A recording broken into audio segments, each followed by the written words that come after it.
ঈদ আনন্দ মিছিল, ঈদ আনন্দ মিছিল হোক আর যেটাই হোক, রাস্তাঘাটে আসলে এই জাতীয় র্যালি ইত্যাদি আমরা যখন বের করি, সেই র্যালিগুলো যদি শরিয়ার অন্য কোনো নিষেধাজ্ঞার মধ্যে না পড়ে, যেমন র্যালি বের করতে গিয়ে আপনি মানুষের চলাচলে ব্যাঘাত করলেন, মানুষের অসুবিধার কারণ হলেন, অথবা নারী পুরুষ সেখানে পর্দার বিধানকে বৃদ্ধাঙ্গুলি দেখিয়ে মিশে গেল, সেখানে মিউজিক্যাল ইনস্ট্রুমেন্ট থাকলো বা মিউজিকের ব্যবহার থাকলো, এসব বিষয়গুলো যদি থাকে তাহলে সেটা অবশ্যই জায়েজ হবে না।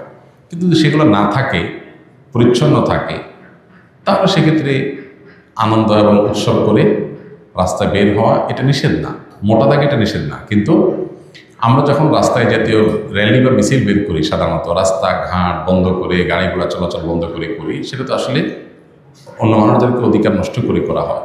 এটা গণতান্ত্রিক সিস্টেম হতে পারে, শরীর আসলে এটাকে মানুষের কষ্ট দিয়ে এইভাবে রাস্তা দখল করার অনুমোদন করে না। নবী সাল্লাল্লাহু আলাইহি ওয়াসাল্লাম বলেছেন, ইয়াক ওয়াল জুলুস আলা তারিক, তুমি রাস্তা দখল করবে না, রাস্তায় বসবে না, কারণ মানুষের চলাচলে ব্যাঘাত সৃষ্টি হবে, সেটা খেয়াল রাখা দরকার। আর তাছাড়া ঈদের যে সুন্নাহ, এই সুন্নাহগুলো ভেরি ক্লিয়ার। এখন আবার নতুন করে র্যালি বের করার একটা সুন্নত যেন না হয়, কারণ এটা যখন আস্তে আস্তে এস্টাবলিশড হয়ে যাবে, তখন মানুষ মনে করবে ঈদের দিনের সেমাই খাওয়া, চিনি খাওয়া, অন্যান্য কাজের পাশাপাশি একটা আমল এটাও যে আমরা একটু র্যালিতে বের হবো। এটা সকল যদির পরে, সকল শর্তের পরে এটা জায়েজ হতে পারে, বহু শর্ত সাপেক্ষে, কিন্তু এটা গুনাহে পর্যবসিত হয়ে যেতে পারে, সে আশঙ্কা থাকলে এটা বরং না জায়েজ হবে। কে কি করেছে, কোন আমল কি করেছে সেটা দেখে অনুসরণ করে এটা করাটা আমাদের উচিত হবে না। এর ভালো মন্দ দিকগুলো নিরূপণ করা দরকার। অন্তত ঈদ একটা ইবাদত, শরিয়ার একটা বিষয়, বিধানত ওলামা ইকরামের সাথে পরামর্শ এবং দিক নির্দেশনা এখান থেকে নেওয়া দরকার।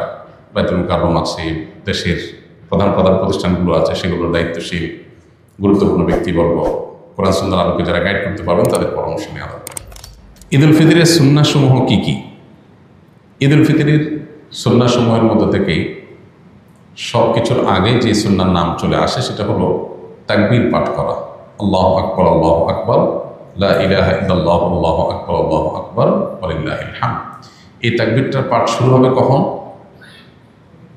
ঈদের চাঁদ দেখা যাওয়ার পর। ঈদের চাঁদ দেখা যাওয়ার পর থেকে আপনি গুনগুনিয়ে আপনি এটা পড়তে থাকবেন। যত বেশি সংখ্যক বার বাসা বাড়িতে কাজ করছেন, পরিষ্কার পরিচ্ছন্ন করছেন, ঈদের প্রস্তুতি নিচ্ছেন, হেল্প করছেন একে অন্যকে, এর মধ্যেই আপনার মুখে তাকবীর চলবে। আপনি মাগরিবের নামাজের পরে এশা নামাজ পড়তে আসলেন, মাগরিব পড়তে আসলেন, তারপরে আবার বাসায় যাচ্ছেন, যেতে আসতে তাকবীর পড়বেন। মানে ঈদের চাঁদ দেখা যাওয়ার থেকে নিয়ে তাকবীরটা পরিমাণে বাড়তে থাকবে। যে যত বেশি পারেন এই তাকবীরটা পড়তে থাকবেন। কতক্ষণ পর্যন্ত চলবে? ঈদের নামাজের জন্য ইমাম যখন বের হবে, মিম্বরের দিকে আসবে, মেহরাবের দিকে আসবে, তখন শেষ থাকবে, তার পর্যন্ত তাকবীর চলতে থাকবে। তার মানে আমরা ঈদগাহে যখন যাব, তাকবীর করতে করতে যাব, আবার যখন মসজিদে প্রবেশ করব, অবসর বসে থাকবো, ইমাম সাহেবের অপেক্ষা থাকবো, তখন আমাদের মুখে তাকবীর চলতে থাকবে। অনেকেই এই সুন্নাতটা জানেন না, যার কারণে মিস করেন, তাহলে আমরা তাকবীর করতে থাকবো ইনশাআল্লাহ। ঈদ উল আজহাতে তাকবীর উচ্চস্বরে পড়ার জন্য, আর ঈদ উল ফিতর তাকবীর বিশেষ করে চলতে ফিরতে যখন পড়বো নীরবে পড়ার জন্য নির্দেশনা করাতে হবে। আচ্ছা, তো তাকবীরটা পড়া, এটা হলো প্রথম নির্দেশ। দ্বিতীয়ত হলো ভোরবেলায় অন্য দিনের চাইতে একটু আগে আগে ঘুম থেকে ওঠা। আমাদের উল্টা হয়, সারা রাত ঈদের শপিং, কেনাকাটা, পোলাপানের আড্ডাবাজি করে এসে অন্য দিন ফজর নামাজ জামাতের সাথে পড়লেও ঈদের দিন মাস্ট মিস, উল্টা। অথচ ঈদের দিন ফজর নামাজ জামাতের সাথে পড়া, আগে আগে ঘুম থেকে ওঠা, এটার গুরুত্ব আরও বেশি। 3 নম্বর হলো গোসল করা। ঈদের জন্য গোসল করা। কেন গোসল করতে হবে? কারণ ঈদগাহে অনেক লোকের গ্যাদারিং হবে, আমি একটু ফ্রেশ শরীরে যাব, ঈদের আনন্দটা যেমন পূর্ণতা পাবে, আবার পরিবেশটা ভালো থাকবে। যে আপনার গায়ে ঘামের গন্ধ, আপনার অপরিচ্ছন্নতা থাকলে অন্য লোকের কষ্ট হতে পারে, সবাই একসাথে থাকবে যেহেতু, যাতে পরিবেশ ভালো থাকে। এরপরে আরেকটা সুন্নত হলো ঈদের দিন আমরা যার যা পোশাক আছে এর মধ্যে উত্তম পোশাকটা পরব। এখানে একটা ভুল কথা প্রচলিত আছে, নতুন পোশাক পরতে হবে। ঈদের দিন নতুন পোশাক পরা সুন্নত না। সুন্নত হলো কোনটা? যেগুলো আছে আপনার এর মধ্যে তুলনামূলক ভালোটা পরবেন, সুন্দরটা পরবেন। ঈদ সুন্নাত ছাড়া, নতুন কাপড় ছাড়া ঈদ হবেই না, এই কনসেপ্টটা আমাদের মধ্যে ঢুকছে ভুলভাবে। এটা শরিয়ার কনসেপ্ট না। নতুন পোশাক ঈদের জন্য জরুরি না। সাহাবীরা প্রতি বছর একটা করে জামা কিনতে পারতেন না, 2-4 জোড়া জামা দিয়ে জীবন পার করে দিতেন। সেই 1450 বছর আগের মানুষ। এজন্য ঈদের দিন যার যা পোশাক আছে এটার মধ্যে উত্তম পোশাকটা পরবো। আরেকটা সুন্নত হলো মেসওয়াক করা।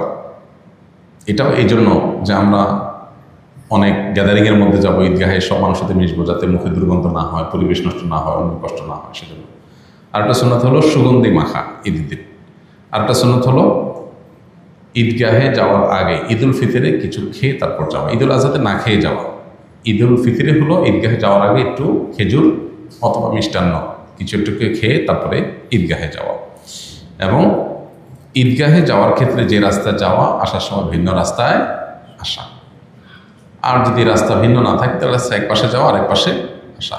পায়ে হেঁটে আসা যাওয়া করা ঈদগাহে। এখন যদি দূরে ঈদগাহ দূরে হয় তো গাড়িটা দূরে পার্কিং করে একটু ওইটুকু অন্তত পায়ে হাঁটার চেষ্টা করে। আর এর বাইরে ঈদের দিনের আরেকটা গুরুত্বপূর্ণ বিষয় হলো ফিতরা দিয়ে তারপর ঈদগাহে যাওয়া। ফিতরা শেষ করে দিয়ে তারপরে ঈদগাহে আসা। আল্লাহ তাআলা আমাদের ঈদের সুন্নতগুলো মেনে চলার তৌফিক দান করুন।